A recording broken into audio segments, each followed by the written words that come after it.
Assalamu alaikum warahmatullahi taala wabarakatuh. Alhamdulillah. Baada ya kushukuru Mwenyezi Mungu muumba mbingu na nchi, hatupaye uwezo na nguvu wa kutafiti tiba asili nchini Afrika, hatupaye ujuzi wa kutafiti tiba asili nchini Afrika, Mungu wa viumba vyote duniani, majini za pembe zote nne za dunia, majini za bahari, majini za milima, mizimu za upande wa baba na mizimu za upande wa mama.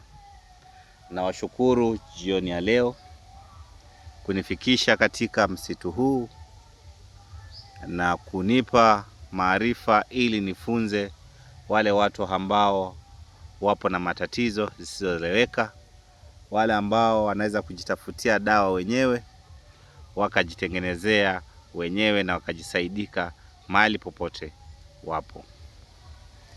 Leo hii nimeleta dawa mjarabu kwa wale watu ambao wanazinguliwa na pressure, ugonjwa wa pressure. Mtu pressure inapanda kila mara kwa mara. Pressure inapanda usiojielewa inatoka katika mazingira gani. Huu mti ambao naonyesheni hapa ni mti wa mpera. Huu ni mti wa mpera, lakini ile bado changa kabisa ndio inatokelezea chini, ijaanza kutoa tunda wa mpera.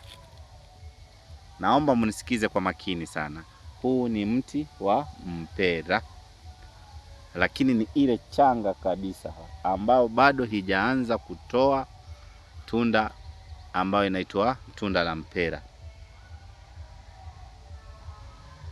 Nataka kuwafunza mbinu gani ambao unaweza tumia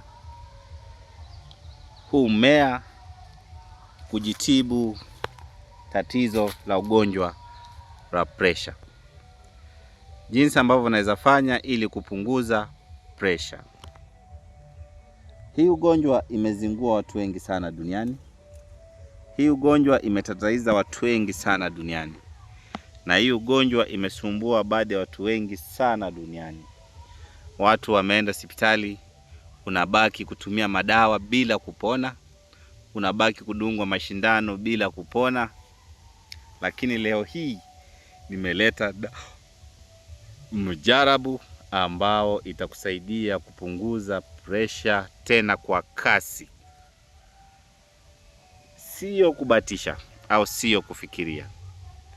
Ninaomba Mwenyezi Mungu unipe maarifa, nisije nikadanganya walimwengu kwa maneno ambayo sio ya kweli, nisije nikatesesha duniani kwa maneno ambayo za uongo.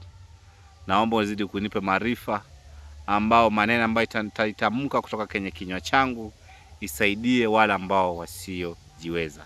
Baadhi ya watu wengi nadhani mnafahamu huu mmea ambao unaitwa mmea wa mpera.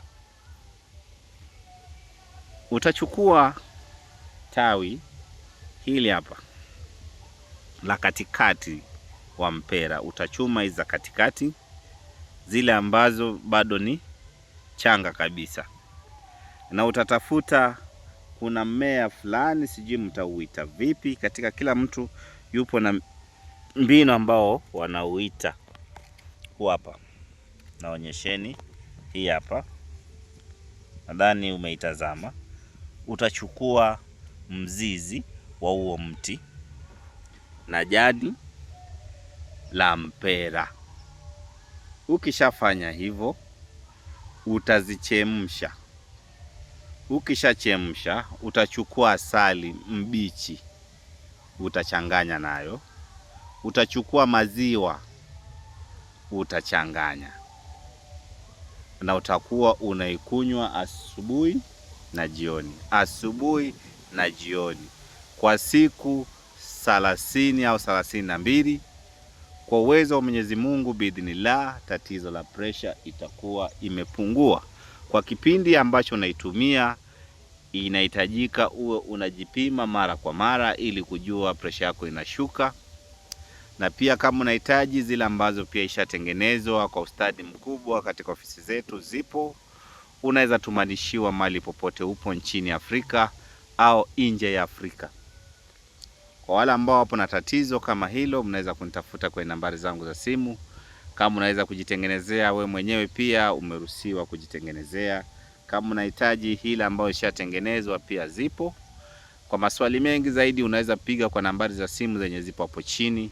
Unaweza kunitafuta kwenye WhatsApp, unaweza kunitafuta kwenye Instagram kama Dr. Talemua, unaweza kunifuatilia kwenye TikTok kama Dr. Talemua, unaweza kunifuata pia kwenye Facebook kama Dr. Talemua.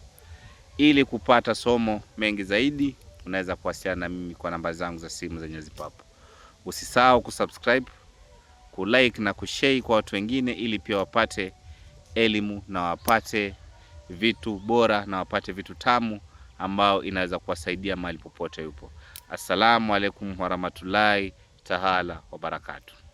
Nawapenda watazamaji wangu, na mzidi kufuatilia na mzidi kushare kwa watu wengine, ili pia wapate somo iwasaidie.